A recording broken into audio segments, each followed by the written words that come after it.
лет берут. Ну, украинская.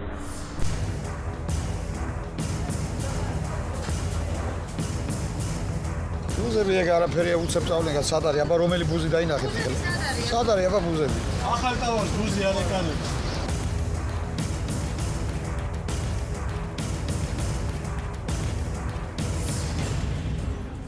ზაფხულის ცხელი დღეები ყველაზე რთული და საშიში პერიოდია მალფუჭებადი პროდუქტისთვის. გაურიცხავი ბოსტნეული გაფუჭებული რძის ნაწარმის თუ ბადაგასული საკონდიტრო ნაწარმის ფონზე ყველაზე რთული და საშიში ხორცი და ხორცისგან წარმოებული პროდუქტია. მათ შორის ნახევარფაბრიკატებიც ითვლება. როგორ აწარმოებენ საქართველოში ნახევარფაბრიკატებს, რომელსაც უამრავი მომხმარებელი ყავს? რა ვიცით პროდუქტის წარმოშობის, ხარისხის, რეალიზაციისა თუ შენახვის პირობების შესახებ? ვიღებთ თუ არა ჯანსაღ საკვებს, როდესაც არჩევანს ნახევარფაბრიკატებზე ვაჩერებთ.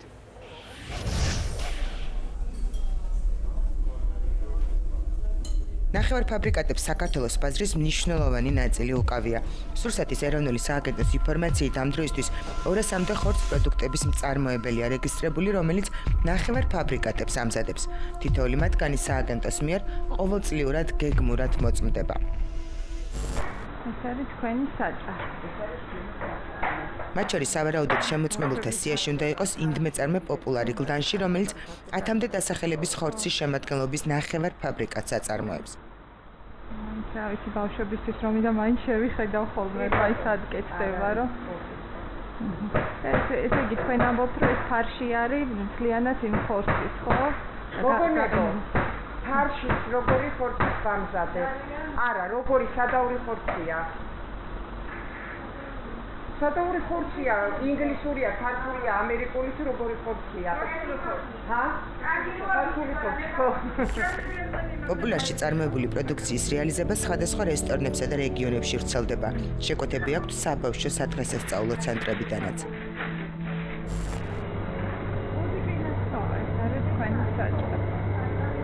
ხორცისგან მომზადებული ნახევარფაბრიკატებით ამარაგებს მარკეტების ფართო ქსელს რუსთავში საწარმო ვეჯინი.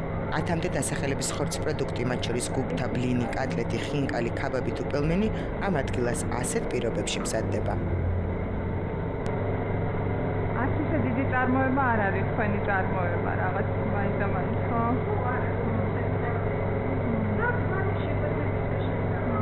თქვენ ქსელში რაც არის, ის არის პირისად. კარგი, დიდი მადლობა, მე დაგირეკავთ თუ მოვიცით რომ რადგან ხორცი და მისგან მომზადებული ნახევარფაბრიკატი მაღალი რისკის წარმოების პროდუქტს განეკუთვნება, სურსათის უვნებლობის სამსახურს განსაკუთრებული კონტროლი ავალია. მაგალითად 2015-2016 წლებში სახელმწიფო კონტროლის პროგრამის ფარგლებში ნახევარფაბრიკატების წარმოების, გადამუშავების, დისტრიბუციის ეტაპებზე განხორციელდა 222 ინსპექტირება. აღებულ იქნა ხორცის ნახევარფაბრიკატის 196 ნიმუში. კერძოდ სალმონელას პროგრამით 76 ნიმუში, სადაც დარღვევა 6 მათგანში დაფიქსირდა. ლისტერიის პროგრამით 83 ნიმუში, სადაც დარღვევა 18 მათგანში აღმოჩნდა. ხორცისა და ხორცს პროდუქტების სახეობრივი კვლევის კერძოდ ცხენის ხორცის იდენტიფიკაცია პროგრამით 53 ნიმუში იქნა აღებული. აქედან დარღვევა 3 მათგანში აღმოჩნდა.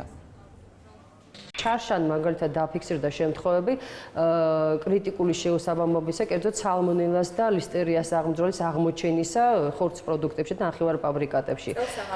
წელს ასეთი შემთხვევა არ დაფიქსირებულა. ჩარშან იყო ბოლო ასეთი შემთხვევები და ამას მოყვა ამას როგორც კანონით დადგენილია, მოყვება აუცილებლად პირველ რიგში სარეალიზაციო ქსელიდან აღნიშნული სურსათის ამოღება და დალუქვა. მერე პარალელურად ხდება მეწარმის ინსპექტირება, სახელმწიფო კონტროლის განხორციელება. კრიტიკული შეუსაბამობების გამო ეს მეწარმე ჯარიმდება კანონმდებლობით დადგენილი წესის შესაბამისად და ამავე დროს უჩერდება სამეწარმეო პროცესი კრიტიკული შეუსაბამობების გამოსწორებამდე. აღნიშნული ქმედებები განხორციელდა ყველა კონკრეტულ შემთხვევაში, რომელიც ჩარშანი დაფიქსირდა. დღეს სურსათის უვნებლობის სამსახურში ამბობენ, რომ ნახევარფაბრიკატების მწარმოებელი 200-მდე საწარმოდან ყველა შემოწმებულია.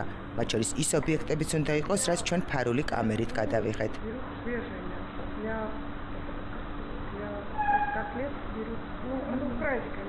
Замороженное, да?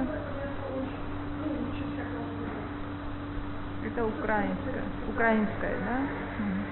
უხეში დარღვევა, რაც ხორცის მწარმოებლების მიმართ გამოვლინდება 1000 ლარიან ჯარიმას და საწარმოს დროებით შეჩერებას ითვალისწინებს. ასევე სავალდებულოა პროდუქციის ქსელიდან ამოღებაც.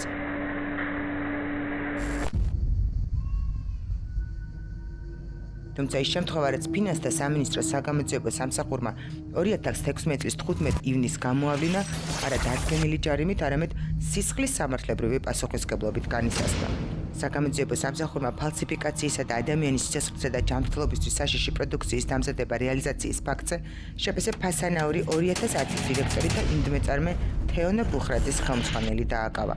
გამოძიების მასალებით დადგინდა, რომ ბრალდებულების სანიტარული ნორმების დარღვევით კუსტარულად მოწყობილ საწარმოებში ახდენდნენ ჯანმრთელობისთვის საშიში ფალსიფიცირებული ნახევარფაბრიკატების კატლეტის, აფხაზურას, ტოლმის, ბლინის, ფარშისა და ქაბაბის დამზადება რეალიზაციას. ექსპერტიზის დასკვნის მიხედვით ეს პროდუქცია ადამიანის სიცოცხლისა და ჯანმრთელობისთვის საშიში აღმოჩნდა. ფალსიფიცირებულ პროდუქტს შეცვლილი ჰქონდა თვისობრიობა, ასევე დარღვეული იყო ეტიკეტირების წესიც. ბოლო პერიოდში ეს ერთადერთი შემთხვევა იყო, როდესაც მწარმოებელი სისხლის სამართლის პასუხისმგებაში მიეცა. როგორც წესი, საქართველოს კანონმდებლობით ის, რაც პროდუქტის უვნებლობასთან არის დაკავშირებული, მხოლოდ სურსათის ეროვნულ სააგენტოს ავალია. მათ შორის გლდანის ბაზარში გასაყიდად გამოტანილი ხორცის უვნებლობაც. მაცივარში მაინც აფხულია და ეს ახლა დავაწყო კლიენტი ყავდა და ეხლა ჩავალა. ანუ ეს დროებით არის. ახალია ხორცი? ხო, ეს არახურა ახალია? ახალია, მაგრამ ეს ეს ზაღლის საჭმელები ესენი ყველა. ხო, ეს გასაგებია, მაგრამ ეს ხო არა. ეგაც ზაღლის საჭმელი ენის გარდა. ხორცის შენახვის ვადა, დედლად შენახვის ვადა, ანუ სამაცივრე ტემპერატურა, რაც დაახლოებით 4 გრადუსი არის საშუალოდ, 4 გრადუსზე არსებობს სპეციალური ნორმები, რომელიც გვეუბნება, რომ 48 საათი შეიძლება შევინახოთ ხორცი, ისე რომ მისი ხარისხი არ დაქვეითდეს. ეს მაცივრის პირობებში 4 გრადუსზე, ხო, 48 საათის შემდეგ მისი ხარისხი უკვე დაქვეითებულია და ფაქტიურად ჩვენ მომხმარებელს ვატყუებთ თუ უფრო ძველ ხორცს ვყიდით როგორც ახალს, ხო? მაგრამ ხარისხობრივი მაჩვენებლები, კვებითი ღირებულება, კი ბატონო, ეს ერთი თემაა, მაგრამ უფრო მწვავე თემა განსაკუთრებით ზაფხულის პირობებში, რა თქმა უნდა, უსაფრთხოების წესებია და თუ მაცივრის გარეშე მოხდება ამ პროდუქციის გაყიდვა, მაშინ რა თქმა უნდა, ჯერ ერთი ელემენტარულად ტურის ნაწილაკები, რომელიც ქუჩიდან შეიძლება მოხდეს ამ პროდუქტზე და მტვერთან ერთად მიკრობები არის, რასაკვირველია, რომლებიც შეიძლება გამოიწვიონ ამ ხორცის დაბინძურება და მწერები, რასაკვირველია, რომელთაც გადააქვთ ათასნაირი ინფექციური დაავადება და სიცხეში ხორცში მიმდინარეობს ისეთი ბიოქიმიური გარდაქმნები, ну, დაახლოებით რო ვთქვა, პობის მსგავსი რაღაც პროცესები, დასაწყისი, რომელსაც მიკრობები იწვევს, პობის შედეგად რასაკვირველია წარმოიშვება ისეთი მავნე ნივთიერებები, რომელთაც მძიმე ინტოქსიკაცია შეიძლება გამოიწვიოს.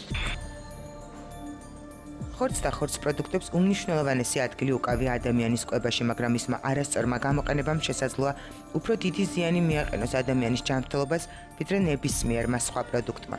თავდაპირველად საქონლის ხორცით ადამიანზე შესაძლოა გადავიდეს ისეთი დაავადებები, როგორიცაა ტუბერკულოზი, ციმბირის წყლული, ჯილეხი, ბრუცელოზი და თურქული. გურჯაანის ბაზარში ხორცი სხვადასხვა სოფლებით დახვდება.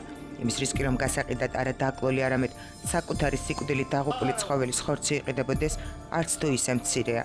ამ შემთხვევაში მაღალია ხორცისგან დაავადების შეძენის რისკი. ამის გარდა ასეთი ხორცი არ არის დაცლილი სისხლისგან და ამიტომ მალე ფუჭდება მით უმეტეს ცხელ ამინდებში. ლიცენზირებულ სასაკლაოზე დადგენილი წესების სრული დაცვით საქონლის დაკვლის შემდეგ ძალიან მნიშვნელოვანია მისი შენახვის პირობები, მით უმეტეს ზაფხულის ცხელ დღეებში, როდესაც ხორცი ღია ცის ქვეშ საათობით დევს. მაცივარში რო საერთოდ თუ ხორცი ჩაალაგო იქ ალბათ არც გაიყიდება. ნიშანი მაინც უნდა იქონდა გარეთ რომ ხალხმა დაინახო რომ რა არის, რა საკიდებს. ახალი ხორცი სანამ არ გაგრილდება, სანამ არ შეიძლება და ვერ ვაწყობთ მაცივარში. მოსახლეობა უკვე მიჩვეული რომ მაგალითად ეს გაყინული ხორცი არ მოწონს. უფრო ამას ეტანებიან, მაცივარში ნადებ ხორცს არ აყიდულობენ. ჩვენს გვაინტერესებს ჩავაწყოთ და აი ესე რო არ უნიაო მთელი დღე იქ უფრო დაცული რაღაც, მაგრამ აი ეს პრიჩინა არის. ხორცის ბაზარი ასეთი პირობებით გლდანის მიმდებარედ ყოველ შაბათ-კვირას ეწყობა. ამ დღეებში ქუჩაში გამოტანილ ბაზრობებზე ხორცის ფასი შედარებით იაფია, ამიტომაც ბევრი მომხმარებელი ყავს. რადგან ტერიტორია არც ერთ ობიექტს არ ეკუთვნის და გარევაჭრობას კი სურსათის ეროვნული სააგენტო არ და ვერ ამოწმებს, შეგვიძლია ვთქვათ, რომ ყველაზე მაღალი რისკის შემცველი პროდუქტი კონტროლის გარეშე თავისუფლად იყიდება. ამას ანტისანიტარიაც ემატება. აი ბეჭდები დარტყმული თავის საბუთით არის, ნუ ეგრე კი არ არის, აი ამ ხელა გზაზე ვინ გამოგატანს? შემოწმებულია ყველანაირად. მოცივარი ახალი ერთ საათში იყიდება ყველაფერი. ახალ-ახალი გაყინულ ხორცს სხვა ფასია. აი ბუზები რო ასწორებიან? ბუზები ეგ არაფერია უცებ წავლენგან, სად არის? აბა რომელი ბუზი დაინახეთ ხელა? სად არის აბა ბუზები? ახალ ტავარს ბუზი არ ეკარებს. კიანეთის ხორცია. დიახ, ოჯახის ხორცი არის. სახში და გონში იკვლება და სახში იზრდება. ის ჩამოგაქვთ თქვენი მანქანი, დიახ.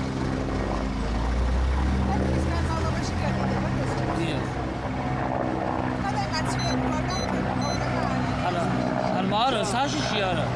პირველ რიგში ბუზები არიან ყველა ამ დაავადების გამავრცელებლები, მაგრამ ესეც კი არ არის აუცილებელი პირობა. საქმე იმაში არის, რომ დაუბანელი ხელი ადამიანი თუ მოკიდებს ხელს, აი ბაზარში წავიდა, მოკიდა ხელი ხორცს, გადააბრუნა, გადმოაბრუნა. წავიდა, მე მოკიდა ხელი კიტრს. მე ეს კიტრი აიღო და არც ისე კარგად გარეცხა და პირდაპირ დაუწყო მასში ამა გაუთლელად.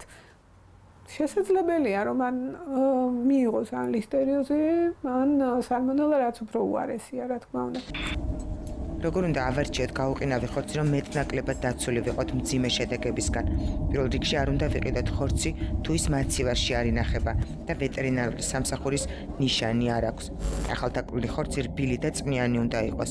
მისი ზედაპირი იმდენად მშრალი უნდა იყოს, რომ ზედადებით ქაღალდის ხელსახოცი არ დასოლდეს. ხორცის კონსისტენცია დრეკადი და ელასტიური უნდა იყოს. თითის დაჭერით უნდა წარმოიქმნას ხრმული, რომელიც მალევე გასწორდება. ხორცის გაჭრის დროს ზედაპირი სველი უნდა იყოს და არაწებოვანი. ფერი საქონლის ხორცის განაჭერზე ღია წითლიდან მუქ წითლამდე. ხბოს ხორცზე ღია ვარდისფერი, ღორის ხორცზე კი ღია ვარდისფრიდან წითლამდე უნდა იყოს. ასევე მნიშვნელოვანია გაყინვის შემდეგ გალღობილი ხორცის ამოცნობაც. ახალი ხორცისგან განსხვავებით მისი ზედაპირი სველია, როდესაც ქაღალდის ხელსახოთს ადებთ. გამოყოლ ხორცს სითხე სულ გასდის. ის ელასტიური აღარ არის და მასზე თითის დაჭერით წარმოქმნილი ორმო დიდხანს არ ივსება. გაუყინავი ხორცის აღი არ არის თუ წებოვანი ზედაპირი აქვს. კუნთოვანი ქსოვილი ადვილად სცილდება ძვალს. აქვს მუქი ფერი და არა სასიამოვნო სუნი. რაც არ უნდა ბეჭედი კონდეს, თუ არასათანადო პირობებში ხდება მისი რეალიზაცია, რასაკვირველია არ უნდა ვიყიდოთ, იმიტომ რომ ბეჭედი ეს ფორმალობაა და რეალობა სულ სხვაა, ხოლმე შენ თვითონ ხედავ, რომ სიცხეში დევს ხორცი, რომელსაც მწერები ასხდებიან და რასაკვირველია დაუშვებელია. არა, მიკრობული პროცესები, რომელიც წავიდა უკვე შიგნით, ელემენტარული გარეცხვით არ მოცილდება, მიკრობი თუ გინდა მოკლა, მაშინ მას სტერილიზაცია უნდა ჩაუტარო, რომელიც სახლში წარმოუდგენელია და საერთოდ თუ ეს პროცესი დაიწყო, მალფუჭებად პროდუქტებში, როგორც ხორცია, შეიძლება ძალიან მძიმე შედეგებამდე მიგვიყვანოს. ამიტომ ძალიან სერიოზულად უნდა მოვეკიდოთ ასეთ საფრთხეებს. სურსათის უვნებლობისთვის ამ შემთხვევაში ნახევარფაბრიკატების დამზადებისთვის მთავარი მნიშვნელობა თავდაპირველი პროდუქტის უსაფრთხოებას ენიჭება. თუ ზუსტად ვიცით, რომ ხორცი ხარისხიანი და უვნებელია, უკვე შემდეგ ამ პროცესისთვის კაცრად გაწერილი პროცედურა იწყება. ეს გამზადებული პროდუქცია 10-15 წუთის მანძილზე რო შეივსება, აუცილებლად უნდა შევიდეს ამას ქვია შოხმაცივარი, სადაც ხდება აი 15-20 წუთში გაყინა პროდუქციის. აი ისე სწრაფად იყინება, აი როგორც შუშა რა, ეგეთი ესე. ბრაზილიურ ფირმასთან თანამშრომლობ და კანადურ ფირმასთან, რომლებიც გვაქვს თავად ხარისხის სერტიფიკატს, არიან ლიცენზირებულები და მაგათთან თანამშრომლობ. ესეთ ამ 2 წლის განმავლობაში რაც ჩვენ ვარსებობთ მაგათი იმის გარდა რომ მაგინ თავად პროდუქციას ვამოწმებთ, თავად ნედლებს ჩვენ განაცხადება მაგათი პროდუქციის შემოწმება ჩვენ აკრედიტირებულ ლაბორატორიებში, სადაც ჩვენ გრძელვადიანი ხელშეკრულება გვაქვს. ასე რომ თუ რამე სტანდარტში არ ჩასდა მაგათი ნედლეული პროდუქცია ხორცი, ხო, ამ შემთხვევაში ჩვენ მაგათთან არ ვითანამშრომლებთ. იმისთვის რომ უსაფრთხო ნახევარფაბრიკატი მივიღოთ, მწარმოებელმა თავდაპირველად უვნებელი ხორცი უნდა შეიძინოს. ამ შემდეგ დიდი ყურადღება ეთმობა ხორცის მიღებას და შენახვას. საწარმო, რომელიც ნახევარფაბრიკატს ამზადებს, ნედლ ან გაყინულ ხორცს სხვადასხვა სტანდარტით უნდა იღებდეს. ნედლი ხორცი გამოყენებული უნდა იყოს დაკვლიდან 3 დღეში. სხვა შემთხვევაში შოკმაცივარში უნდა გაიყინოს, სადაც ტემპერატურა -40-დან 50 გრადუსამდე იქნება. შემდეგ კი საყინულში შეინახოს -20 გრადუსზე. თუ გაყინულ ხორცს ყველა ეტაპის შესაბამისად აქვს გავლილი, ის საშიში აღარ არის, თუმცა დიდი მნიშვნელობა მის გალღვების პროცესს ენიჭება. თუ ხორცი ერთხელ გალღვება, მისი ხელმეორედ გაყინვა აღარ შეიძლება. გასაღობად კი აუცილებელია პლუსმაცივრის გამოყენება. ოთახის ტემპერატურაზე ხორცის გალღვება მიკროორგანიზმების სწრაფ გამრავლებას უწყობს ხელს. საწარმო, სადაც ხორცს პროდუქტს აწარმოებენ, სანიმუშო ჰიგიენა უნდა იყოს. უნდა კონტროლდებოდეს ტემპერატურული რეჟიმისა და ტექნოლოგიური პროცესების სტანდარტებიც. პროცესის ნებისმიერი რგოლის ამოვარდნა მიღებული სქემიდან შესაძლოა სავალალო შედეგები წარმოქმნას. საწარმოს ნახვა თვითონ შეიძლება, რომ მენდობოდე ჩემთვის არის მთავარი რა, რომ როგორ მზადდება და აქ მზადდება? ეს ჩარგლის ქუჩაზე მდებარე ნახევარფაბრიკატების საწარმოა. რამდენად არის დაცული აქ ელემენტარული ჰიგიენური თუ ხორცს პროდუქტებისთვის აუცილებელი ნორმები უცნობია, მაგრამ ფაქტია, რომ საწარმო დღესაც შეუფერხებლად მუშაობს.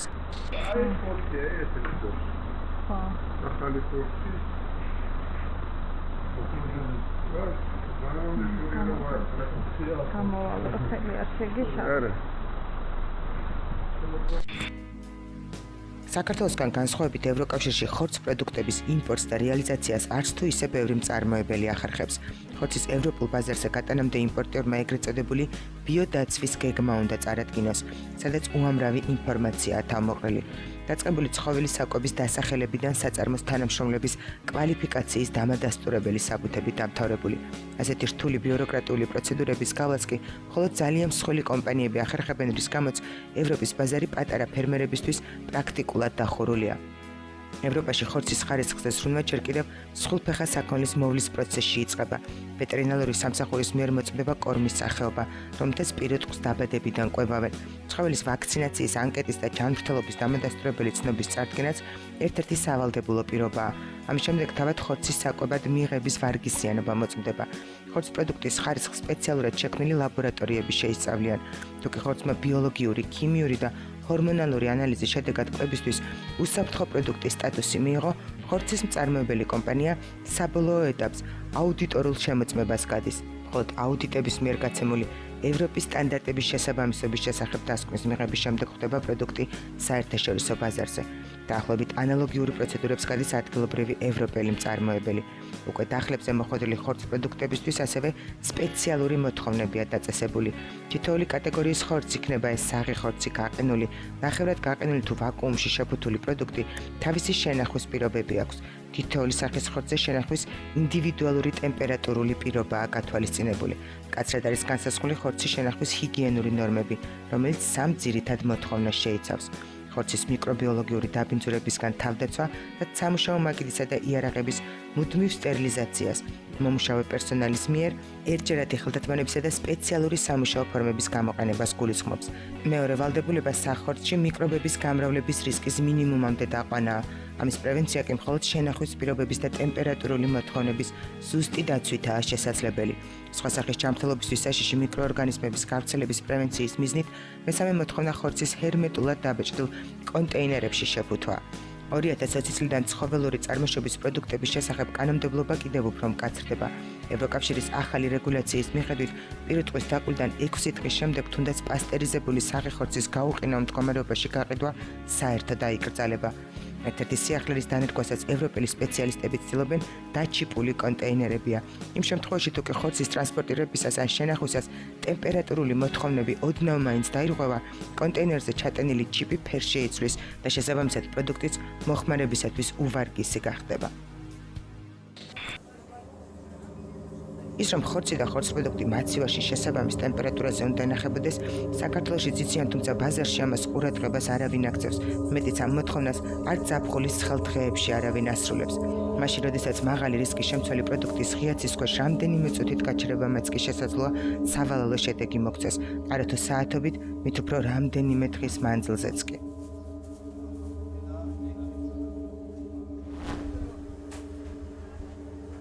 ტემპერატურული კონტროლი ძალიან მნიშვნელოვანია გაყინული პროდუქციის შემთხვევაშიც.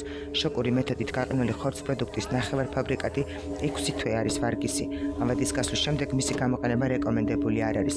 თუმცა ამ პერიოდში უმნიშვნელო გალღობის შემთხვევაშიც კი პროდუქტში გამრავლებას იწყებენ მასში დარჩენილი მიკროორგანიზმები. ამდენად თუ ელექტროდენის გათიშვისას პროდუქტმა ლღვება დაიწყო, დაუყოვნებლივ უნდა მოხდეს მისი თერმული დამუშავება. უკვე გამრავლი ხორცის ხელახლა გაყინვა არის დაუშვებელი.